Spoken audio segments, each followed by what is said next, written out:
मुफ्ती तारक मसूद साहब का एक क्लिप सुना, इंतहाई देख के अफसोस हुआ यार, इन लोगों की मेंटालिटी क्या है और किस तरह ये जो लोग पहले इस्लाम से मुतनफ़र है उनको कैसे इस्लाम से दूर भगा देते हैं। यार जिस चीज़ की आपको समझ नहीं है आप उसके ऊपर जो है ना बोलो, आपको समझ नहीं है इसके ऊपर इतना जज्बाती होने की क्या ज़रूरत है।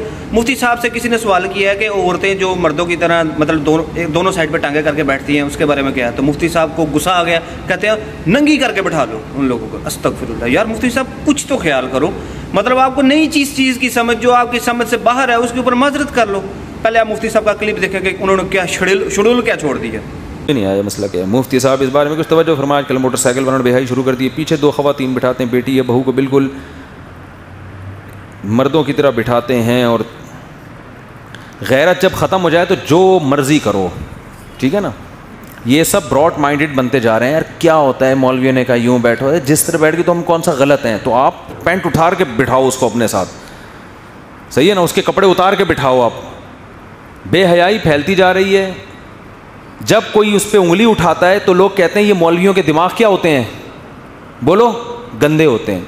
जी मुफ्ती तारक मसूद साहब बिल्कुल, मौलवियों के दिमाग बिल्कुल गंदे ही होते हैं और इसके ऊपर लोगों ने बहुत सारे कमेंट्स भी किए हैं, ट्वीट्स चले हैं इसी पोस्ट के ऊपर कि मौलवियों का जो दिमाग है तलवार और शलवार से आगे नहीं जाता। मैं आपको दिखाता हूँ कि इसके ऊपर मैं अपनी कोई राय नहीं फ़िलहाल देता। फ़िलहाल मैं आपको लोगों के कमेंट्स दिखाता हूँ कि उन्होंने क्या कमेंट्स किए हैं इसके ऊपर। पता नहीं इस्लाम ने औरतों के लिए सांस लेना कैसे जायज़ रखा है, तो इसके ऊपर तो फिर हम यही कहेंगे कि मरने से पहले हम मुसलमान कर ले इस पे गौर। मुल्लों का इस्लाम और है, किताबों का इस्लाम और। इन मौलवियों के दिमाग वाकई ही बहुत गंदे और घटिया होते हैं। इसके अल्फाज देखो ज़रा कि चाहिए अपनी बेटी के कपड़े उतार के बैठाओ, बेहया खुद है। क्या औरत को घुड़सवारी मना है?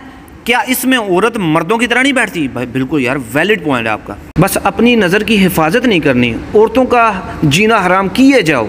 बकरी और बिल्ली और छोकरेबाजी से क्या जन्नत मिलेगी? इन मौलवियों की तशरीफ़ पर जब तक जूते नहीं पड़ेंगे ये इंसान नहीं बनेंगे। His imagination is running wild.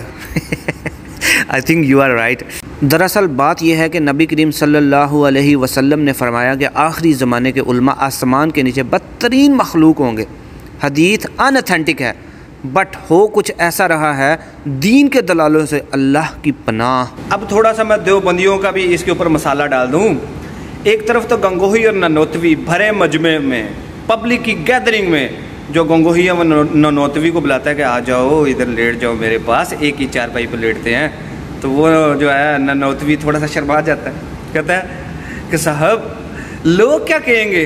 Gangohi कहता है लोगों का क्या है, उनको कहने दो जो कहते हैं, तुम लेटो। फिर वो लेट जाता है, फिर गंगोही ननौतवी के सीने के ऊपर हाथ फेरता है और ऐसे हाथ फेरता है जैसे एक आशिक सादर अपने कल्ब को तस्कीन देने के लिए अपने महबूब यानी कि अपनी औरत को साथ जो मज़ा लेता है वो उसके साथ ले रहा है। वहाँ पे आके तुम लोगों को कोई बगैरती नहीं दिखती। वहाँ पे आके नहीं कहते कि ये लवातत वाले काम हमारी किताबों में किसने लिखी, इनको उठा के बाहर दे मारो।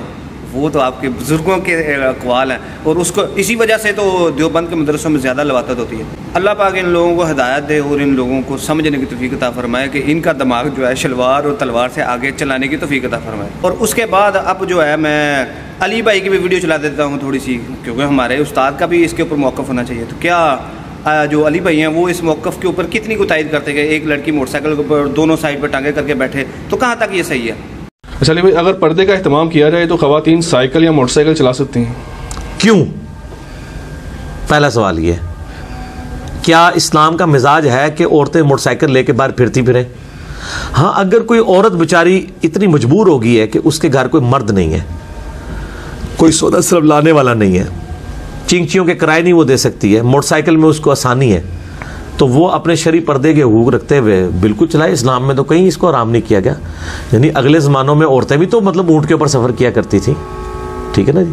सही बुखारी में हदीस नहीं है कि एक दफ़ा इतना अमन कायम हो जाएगा कि एक औरत अकेले चलेगी ऊँट पे सवार होकर और काबे का तवाफ़ करके जाएगी, तो वो मोटरसाइकिल चलाया ना उस ज़माने में, उन्होंने पहली लैंड रोवर चलाई उस ज़माने दी, अकेली औरत ने।